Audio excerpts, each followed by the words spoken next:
कभी आपने सोचा है कि व्हाट्सएप का ना आप सब्सक्रिप्शन लेते हैं और ना आपके ऐप में कोई ऐड चलता है, तो ये अपना पैसा कैसे कमाता है, कैसे ये अपना बिजनेस करता है। तो आज की इस वीडियो में हम जानेंगे कि व्हाट्सएप का बिजनेस मॉडल क्या है, कैसे ये अपने अर्निंग करता है, कैसे ये अपने पैसे कमाता है। तो स्वागत है आपका हमारे यूट्यूब चैनल एजुबिन में। तो स्टार्ट करते हैं। व्हाट्सएप का देखा जाए तो 2.7 बिलियन का एक्टिव यूज़र है वर्ल्ड वाइड में और 100 बिलियन इसके मैसेज जाते हैं और 100 मिलियन के आसपास इसकी वॉइस कॉल सेंड होती है व्हाट्सएप में डेली।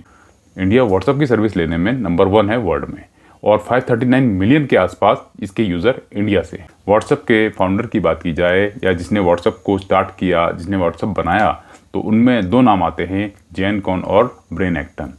तो 2009 के आसपास का जो टाइम था उसमें वो जॉब करते थे याहू जो है मैसेंजर था और याहू सर्चिंग इंजन भी था। लेकिन उसके बाद उन्होंने जॉब सर्च करनी स्टार्ट करी तो फेसबुक में अप्लाई किया, वहाँ से उन्हें रिजेक्ट किया गया। फिर ट्विटर में उन्होंने अप्लाई किया, वहाँ से भी उनको रिजेक्ट किया। जैन कॉन की बात की जाए तो जिम बहुत जाते थे, तो जिम जाते थे पर कॉल आता था अपने फ्रेंड्स का तो कॉल रिसीव नहीं कर पाते। कोई जिम कर रहे होते तो कॉल रिसीव नहीं करवाते थे। तो इस चीज़ से उन्होंने रियलाइज़ किया कि अगर हम कुछ बिजी हों और किसी का कॉल आ रहा हो तो उसको हम रिप्लाई नहीं कर सकते हैं। तो इसके लिए उन्होंने कहा कुछ ऐसा होना चाहिए जो हम आपकी स्टेटस बता दे, यानी आप कहाँ पे हैं इस वक्त। इससे आइडिया लिया कि कुछ ऐसा ऐप बनाएं जिससे आपका स्टेटस, उस टाइम आप कहाँ पे हैं ये आप अपडेट कर देंगे तो आपके फ्रेंड सर्कल में जितने भी हैं, जितने भी आपके कॉन्टैक्ट में हैं, उनको पता चल जाएगा कि आप इस समय बिजी हैं, इस समय आपको कॉल ना करें। इस थीम को लेकर उन्होंने व्हाट्सएप बनाया।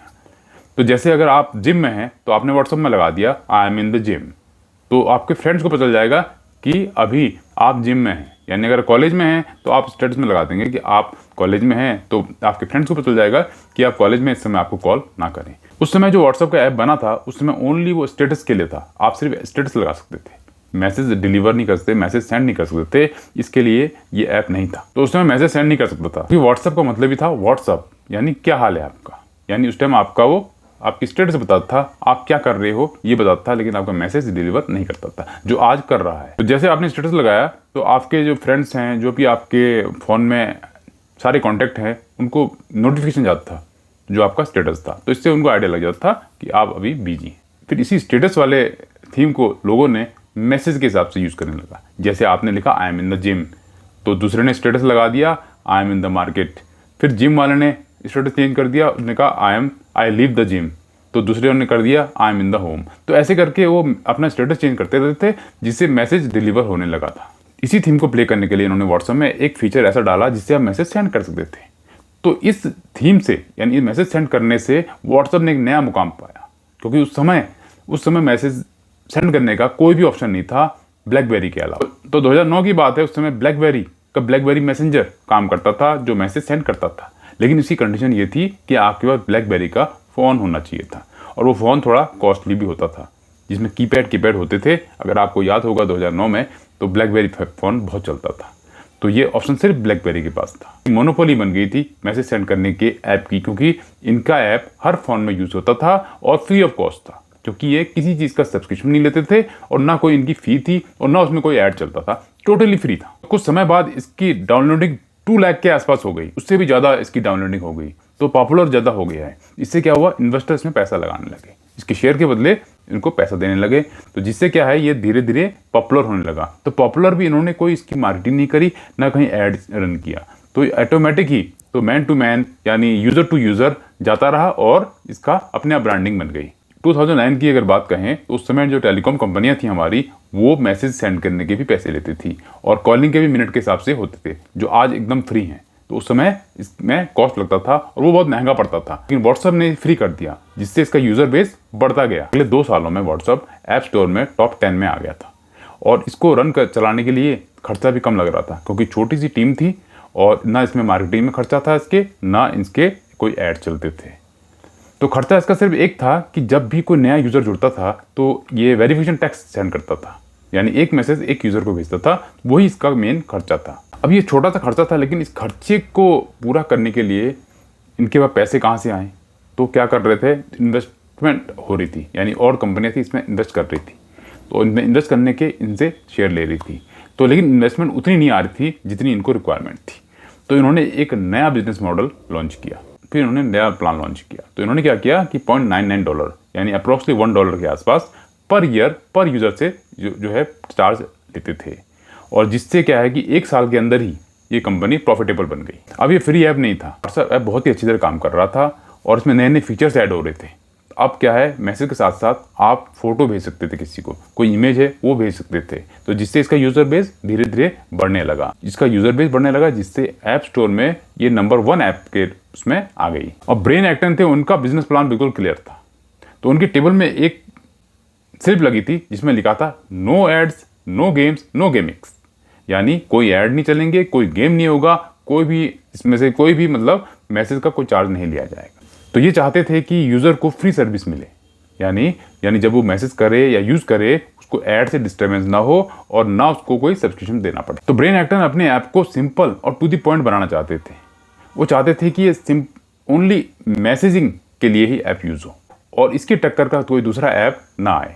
तो जो इनका $1 वाला प्लान था वो सक्सेस हो गया और कंपनी प्रॉफिटेबल में आ गई।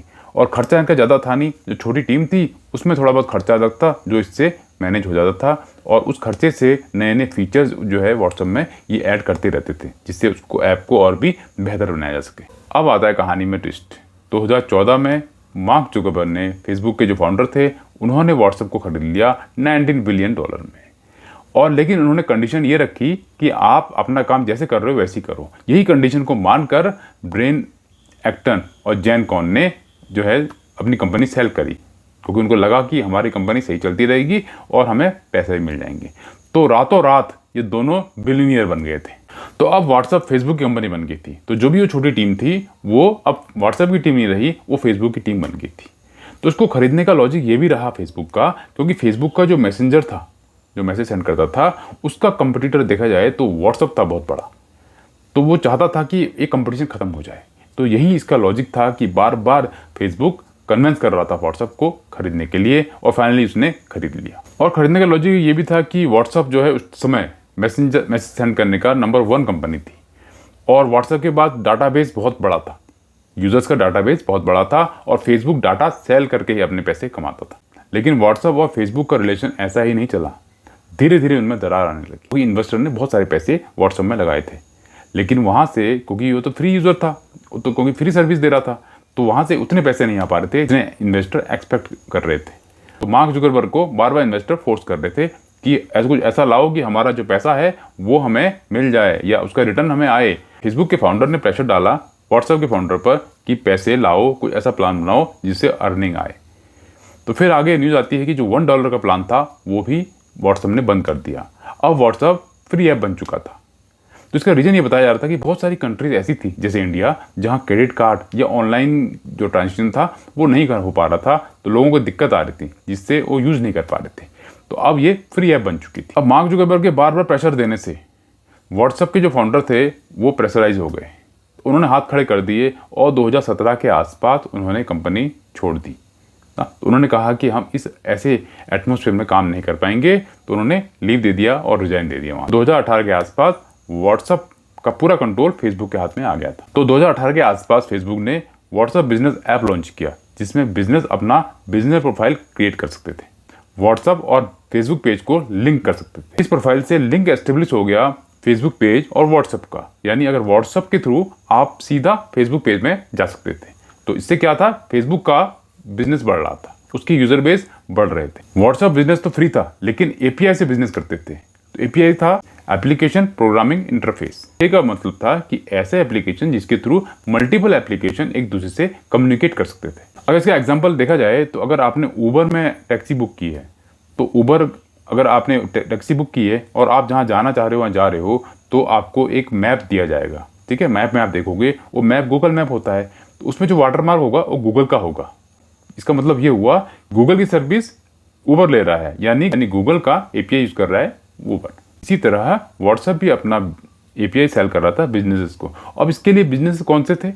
इसके लिए वो बिजनेस थे जो लार्ज डाटाबेस वाले थे, जिसमें मिलियंस ऑफ डाटाबेस यूजर्स आते थे। जैसे आपका टिकटिंग वाला, जैसे एयर टिकटिंग वाला हो गया, मूवीज का हो गया, नेटफ्लिक्स का हो गया।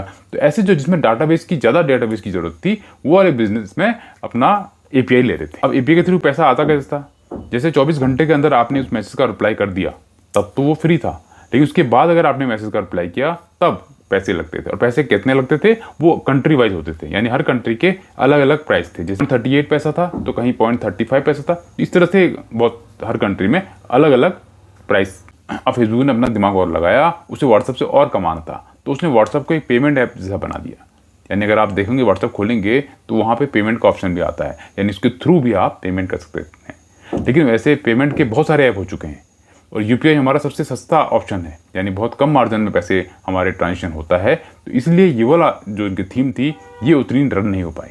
पैसा आ रहा था इससे, लेकिन उस लेवल में नहीं आ रहा था जैसा इन्होंने प्लान किया था। तो आगे भी फेसबुक का प्लान है कि व्हाट्सएप के जो स्टेटस लगाते हैं उसमें ऐड रन किया जाए। तो ये फिलहाल अभी प्लान है, और इसकी व्हाट्सएप की कितनी टोटल कमाई है इसका भी आइडिया नहीं लग पाता है, क्योंकि व्हाट्सएप और फेसबुक एक हो चुका है। तो उन्होंने क्या किया है कि फेसबुक का जो दिखाते हैं व्हाट्सएप का ये शो नहीं करते हैं, तो व्हाट्सएप का फेसबुक में ही इंक्लूड हो जाता है। फोर्ब्स के द्वारा एस्टिमेट लगाया गया था कि 2017 में व्हाट्सएप ने 6.8 करोड़ डॉलर के आसपास रेवेन्यू कमाया। अगर एपीआई से बिजनेस देखें तो 10 लाख के आसपास बिजनेस इंडिया से है, और 50 लाख का अगर देखा जाए तो पूरे वर्ल्ड वाइड से है। तो इंडिया इनके लिए मेन हब है जो बिजनेस इनको रन करके दे रहा है। तो आगे का जो प्लान है व्हाट्सएप का ये है कि इसमें आप चीज़ें बेच भी सकते हैं, खरीद भी सकते हैं, पेमेंट इससे कर सकते हैं, और इसमें आगे जाके भविष्य में एड्स भी रन हो सकते हैं। तो आज का जो हमारा पूरी स्टोरी थी वो थी हमारी व्हाट्सएप का बिजनेस प्लान कैसा है।